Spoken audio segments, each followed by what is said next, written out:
ખરીદી કરવા માટે અષાઢી બીજે શુભ યોગ, ગુપ્ત નવરાત્રિ અને રવિ પુષ્યના સંયોગમાં ખરીદી અને શુભ કાર્યો લાંબા સમય સુધી આપશે લાભ। 6મી જુલાઈ 2024થી અષાઢ માસ શરૂ થશે। આ મહિનો ભગવાન વિષ્ણુની પૂજા માટે સમર્પિત છે। આ મહિનામાં આવતા વ્રત અને તહેવારોનું મહત્વ વધારે છે। અંગ્રેજી કેલેન્ડર મુજબ 7મો મહિનો એટલે કે જુલાઈ અષાઢ માસના શુક્લ પક્ષની એકાદશીથી ચાતુર્માસનો પ્રારંભ થશે। ચાતુર્માસ દરમિયાન તમામ શુભ કાર્યક્રમો પર રોક લાગી જશે, પરંતુ એ પહેલાં જ આ વર્ષે યોગાનો યોગ 7 જુલાઈના રોજ પુષ્ય નક્ષત્રની રચના થઈ રહી છે। આ રીતે પુષ્ય નક્ષત્રનું મહત્વ વધુ વધી જાય છે।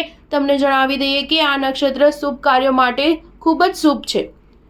તમામ 27 નક્ષત્રોમાં પુષ્ય નક્ષત્ર અત્યંત ફાયદાકારક માનવામાં આવે છે। આ સિવાય તેને નક્ષત્રોનો રાજા પણ કહેવામાં આવે છે। આ સમયગાળા દરમિયાન ખરીદી કરવાથી પરિવારમાં સુખ અને સમૃદ્ધિ આવે છે।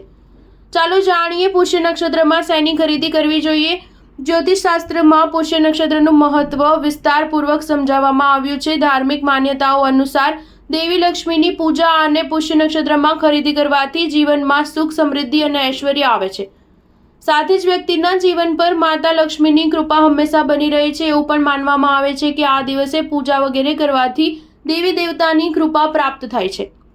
પંચાંગ અનુસાર 7 જુલાઈના રોજ પુષ્ય નક્ષત્રની રચના થઈ રહી છે। આ સમયગાળા દરમિયાન અષાઢ શુક્લની દ્વિતીયા તિથિ રહેશે।